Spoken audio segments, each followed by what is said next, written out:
Hé, mouche! Hé, mouche! Monsieur Mouche dormait paisiblement.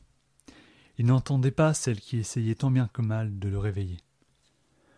Le store de la fenêtre était baissé, et il faisait nuit noire dans cet appartement de 18 mètres carrés, faisant office de bureau, de salon et de cuisine, que l'on appelle aussi communément Cajara de Paris. Une lumière brillait, le téléphone de la conquête de sa nuit. De mémoire, c'était une belle brune, une chienne de guerre comme il les appelle. « Mouche, réveille-toi, il est déjà 10 heures, tu es en retard au travail, dit-elle. « Je dors, pousse-toi de moi, grognasse, tu me donnes chaud. » Mais il ne sortit qu'un soupir. Avec ses poils, Monsieur Mouche avait déjà très chaud. Il la repoussa gentiment. Elle ajouta : « Tu m'avais dit de te réveiller au petit matin. Tu peux ouvrir les stores ?» Elle s'empressa d'accéder à sa requête. À peine eut-elle commencé à ouvrir les stores que la lumière s'engouffrait dans la pièce, chassant l'obscurité à jamais pour toute une journée. Il faisait beau dehors et la chaleur était agréable. Monsieur Mouche entr'ouvrit alors les yeux. Son premier regard se dirigea vers le fessier face à lui. Elle était à moitié nue et un tanga l'habillait. Elle se tourna et commença à se diriger vers Monsieur Mouche. Et son deuxième regard s'échoua sur ses seins, son premier festin du matin. Un ventre plat, des épaules fines qui sont symétriques à ses hanches. Putain, c'est vrai qu'elle a un beau corps, se dit-il. Sur le coup, il ressentit du désir, puis du dégoût. Sors de chez moi. Il repensa à la soirée. Il la rencontra dans un bar chic, après avoir échangé pendant une petite semaine sur Tinder, le supermarché de la chatte, comme il l'appelle. Elle fut tout de suite attirée par son côté sauvage, rebelle et artiste. À Paris, les artistes sont tendance. Son physique de chien unique, premier de la classe, la laissa sans voix. Avant même que la soirée se conclût, il savait qu'il avait gagné l'affaire. Le tour était joué, échec à la reine. Elle allait prendre cher en E2. Le roi allait lui faire le coup du berger et allait la prendre par derrière. Monsieur Mouche avait déjà 3 coups d'avance. Au 4e, il la mettrait mat. Le premier tour, il continuait de la faire rire.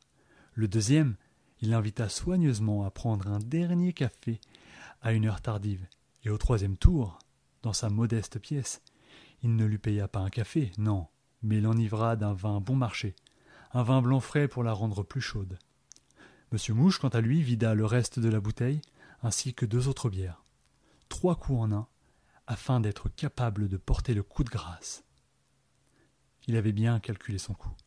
Il la baisait toute la nuit, en la prenant tantôt en levrette, tantôt par le cul. Il termina par la sodomie. C'est ainsi qu'il fit la connaissance d'une énième chienne de guerre, comme il les appelle, celle qui se livre corps et âme dans la bataille.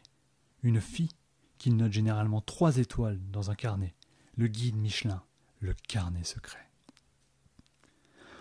En la revoyant ici, en face de lui, au petit matin, il se força et s'excita. Après tout, pourquoi pas? Monsieur Mouche se leva de manière fulgurante, l'attrapa par le bras. Ils s'embrassèrent sans s'aimer, ils baisèrent sans s'aimer. Elle prit du plaisir. Du moins, c'est ce dont il se persuada. Pour lui, cela manquait de panache, comme à chaque fois. Des choses classiques, embrassades, estos, et fin digne d'une pub pour dentifrice. Elle se disait qu'avaler lui ferait plaisir si ça faisait plaisir aux hommes. Puis vint le câlin d'après, par courtoisie, probablement qui signait souvent « Casse-toi vite » dans l'esprit de Monsieur Mouche. Pour l'inviter à partir, il dit « Je dois aller travailler. »« On ne prend pas le petit déjeuner ?» demanda-t-elle. « Il n'y a rien à bouffer chez moi. »« Tu peux me ramener ?» Ça l'emmerda, mais il répondit « Ok ».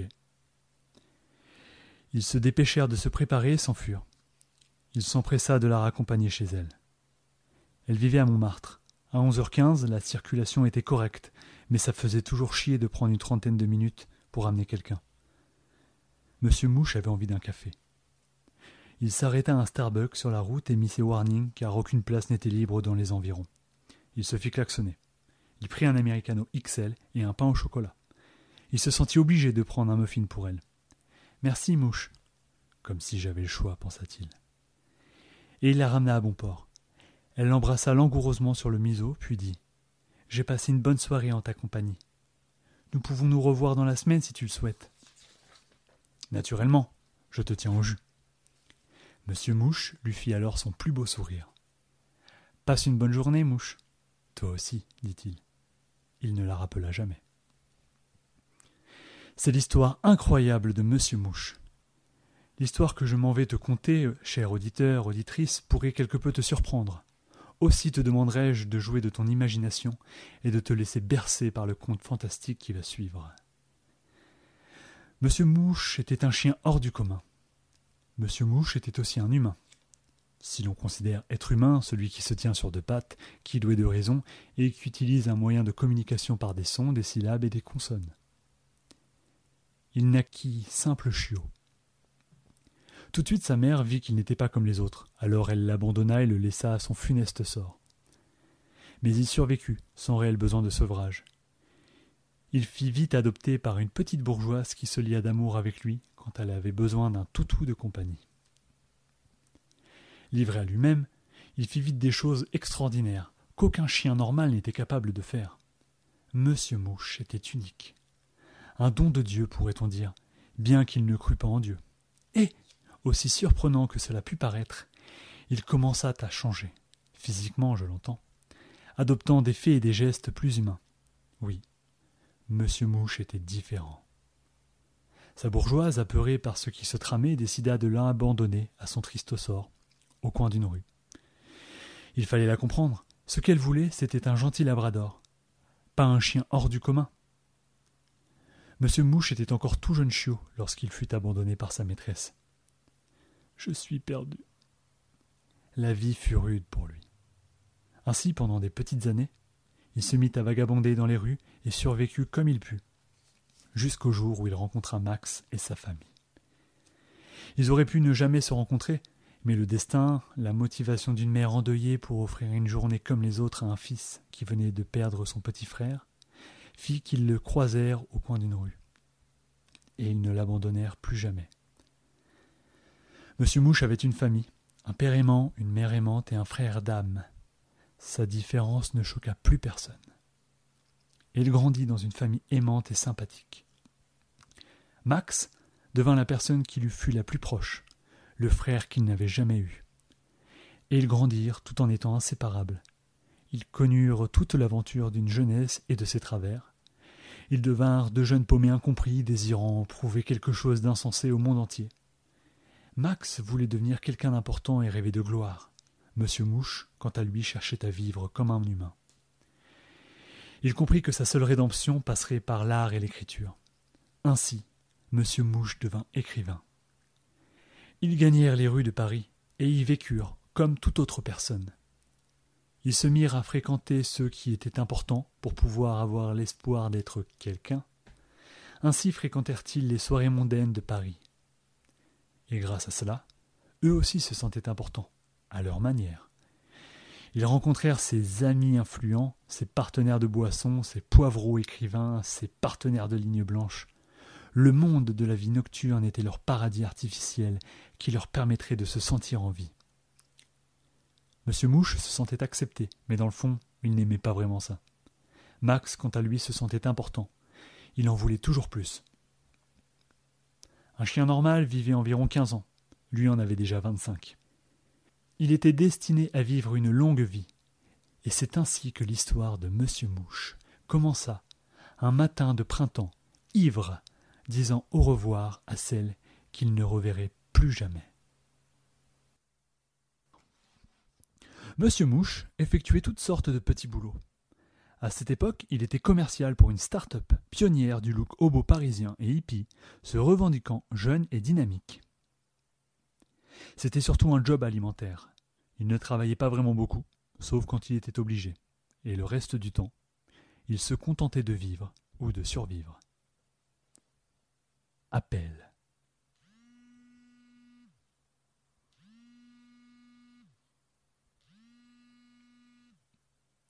Allô ? Salut, fils. Comment ça va, Max ? J'étais dans une de ces soirées hier soir. La musique était top, mais il y avait de quoi se mettre bien. Il fallait y être, quoi. Et je me suis fait sucer par une go dans les chiottes. Ça, c'était top. Monsieur Mouche était dans un café, perdu dans ses pensées. L'appel de Max lui rappela que la vie continuait de filer autour de lui. Il n'en avait pas vraiment grand-chose à faire que Max se soit fait sucer. Max parlait toujours de filles, de soirées, de drogue et de ses nouveaux amis. Monsieur Mouche, comme il ne savait pas quoi dire, se contenta de répondre « Champion !» Puis il dit, probablement pour étaler la semence de son ego, « J'ai baisé une chienne de guerre hier soir. » Il savait qu'évoquer le mot « chienne de guerre » à Max lui donnerait une sorte de consentement moral. Alors qu'en vérité, la baise n'était pas forcément géniale, comme à chaque fois. Au fond, Monsieur Mouche n'était pas fan de tout ça, mais il suivait le move. Ah, une chienne de guerre, la fameuse 3 étoiles, la fameuse. Max lui dit aussi « Champion !» avec un « Elle était comment ?» Alors Monsieur Mouche s'obligeait toujours à dire qu'elles étaient bonnes, même si elles ne l'étaient pas. Question d'intégration sociale. Se vanter et en rajouter pour se montrer dominant et ou terminer toujours par une blague, la petite cerise sur le gâteau. Monsieur Mouche savait y faire à la longue. Avant de raccrocher, Max dit « Je t'aime, bro. Ce soir, on va se faire une orgie party. Ça sera mémorable. C'est une soirée où il faut être. Dégustation de rhum et après, soirée dansante. » « Qui vient ?» demanda Monsieur Mouche. « Tom, Elisa et Aaron. »« Qui est Elisa ?»« Une amie. Je l'ai baisée. Elle est géniale, tu verras. Allez, viens. »« Je vais voir. Mais je vais sûrement écrire. » « Arrête de faire ton artiste à 2 €, fils. Tu ne perceras jamais, t'es trop mauvais. Mais ferme-la. Allez, viens, quoi, ça sera super. Les soirées n'attendent que nous. » Il sortait toujours avec ce groupe de faux amis seulement présents pour ces soirées. Des gens comme Anna. Anna était du genre à ne pas écouter ce que les gens lui disaient. Après 1 an, elle ne savait toujours pas que Monsieur Mouche était écrivain. Anna aimait le monde de la nuit. C'était une belle femme blonde aux yeux marrons. Ce que les hommes lui trouvaient, c'était son charme certain, 2 points, une bonne paire de seins et des fesses bien dessinées. Baiser entre inconnus, c'était être branché. Un soir, alors, ils couchèrent ensemble, lors d'une soirée où ils avaient pris trop de coke et avaient fumé trop de bœufs. Baiser un chien, ce n'est pas commun, comme elle disait. C'était dans son petit studio, cette petite cajara, une soirée toute simple. Après que les autres furent partis, il s'était empressé de laisser parler la pulsion charnelle. Une baise torride sous l'emprise de la drogue. Pendant la baise, elle fut prise de convulsions. Ainsi, il s'occupa d'elle le reste de la soirée pour éviter qu'elle ne s'étouffât, puis il s'endormit, naturellement trop défoncé. Anna était le genre de fausse amie qui les accompagnait partout, car elle aussi voulait être importante. Mais plus maintenant, car Anna est morte. Ce soir-là, c'est Elisa qui l'a remplacée.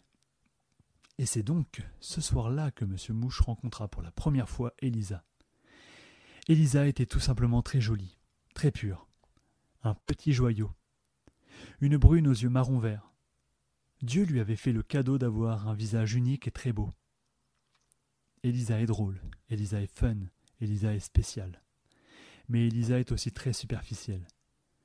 Elle ne supporte pas les clochards salissant les belles rues de sa petite Paris. Elle ne supporte pas les transports en commun qui puent. Elle ne prend que des Uber. Elle n'aime pas non plus les hommes trop efféminés. Elle a un petit faible pour les noceurs. Elle vote à gauche et pour l'écologie, mais déteste payer des impôts. Elle adore les Starbucks, elle va manger dans les restaurants tous les jours et elle laisse des avis sur les sites. Elle adore se faire servir rapidement. Et si par malheur le service était minable, elle n'hésitera pas une seule seconde à laisser un avis désagréable et ne recommandera pas le restaurant. Elle poste toutes sortes de photos d'elle sur Instagram, car au fond, elle s'aime et se plaît à penser que les gens l'aiment. Elle adore les hommes, mais aime aussi les femmes si le besoin s'en fait ressentir. C'est une femme très extravertie, mais qui n'est pas vraiment extravertie aujourd'hui. Elisa était une libertine de la vie. Dans cette soirée, il y avait aussi Tom. Tom était le meilleur ami de Max. Tom était le gars imbu de sa personne, arrogant, qui méprisait les provinciaux. Tom était le gars qu'on prenait dans les bras par devant et que l'on haïssait par derrière. Et il y avait Aaron, le grand carriériste. Il dirigeait le pôle marketing d'une start-up la journée et adorait se vanter de sa réussite. Probablement comme tout le monde, pour ce besoin d'exister. Aaron était le bon gars désinvolte, un sale gosse trop honnête et trop paumé. Monsieur Mouche l'aimait beaucoup, et avait confiance en lui, d'une certaine manière. Il le considérait comme son meilleur ami, car ils se connaissaient depuis toujours. L'entrée de la soirée dégustation, soirée dansante, s'élevait à 25 €. Monsieur Mouche adorait le rhum. Il descendit ces quelques verres uniques que l'on trouvait dans tous les bars. La joie montait. Bon Dieu, j'adore ma vie. Max, pour l'occasion, avait apporté 2 grammes de coke, et il le partageait volontiers avec tout ce groupe d'amis. Monsieur Mouche prit alors une ligne, et il se sentit d'un coup pousser des ailes. Ce soir, il était en joie, il était sur son nuage. Ce soir, il y avait Elisa. Il ne connaissait pas vraiment cette fille, mais elle paraissait 1000 fois plus belle que toutes les autres. Qui était Elisa après tout ? Elisa était journaliste. Elisa était artiste. Elisa était une baroudeuse qui oscillait entre le politiquement correct et le je m'en foutisme. Elisa devint sa muse, d'un simple regard. Max souhaitait marquer ce moment. Il prit un selfie en compagnie de toute la bande. Monsieur Mouche voulait marquer ce moment lui aussi, pour qu'elle se souvînt de lui. Il parla avec elle toute la soirée. Il l'emmena danser. Et quand il dansait avec elle, c'était de manière effrénée. La passion, la puissance de cette musique, il la ressentait. Il suffisait qu'il la regardât et il était en transe. Il ne la quitta plus des yeux. Et elle ne le quitta plus des yeux non plus. Il la sentit, elle, Elisa. Elisa, saute-moi au cou. Elisa, cherche-moi des poux. Les 2 corps ne firent qu'un sur ce rythme pendant cette nuit. La lumière était chaude et en vie, la musique brûlante, l'air intense. Max était sur son fauteuil de prince à les espionner et à regarder la vie de la nuit, tout en sniffant un nouveau rail avec son ami Tom. Aaron était dans la bouche d'une de ses conquêtes, car Aaron avait un problème de sexe. Tous aimaient la vie mondaine. Tout ce groupe passait ses nuits à faire de la merde jusqu'au petit matin. Oui, c'est à ce moment-là que l'histoire de Monsieur Mouche commença. L'histoire tumultueuse entre Monsieur Mouche et Elisa. La vie de Monsieur Mouche. Un homme chien qui voulait être un homme perdu comme les autres. Abonne-toi.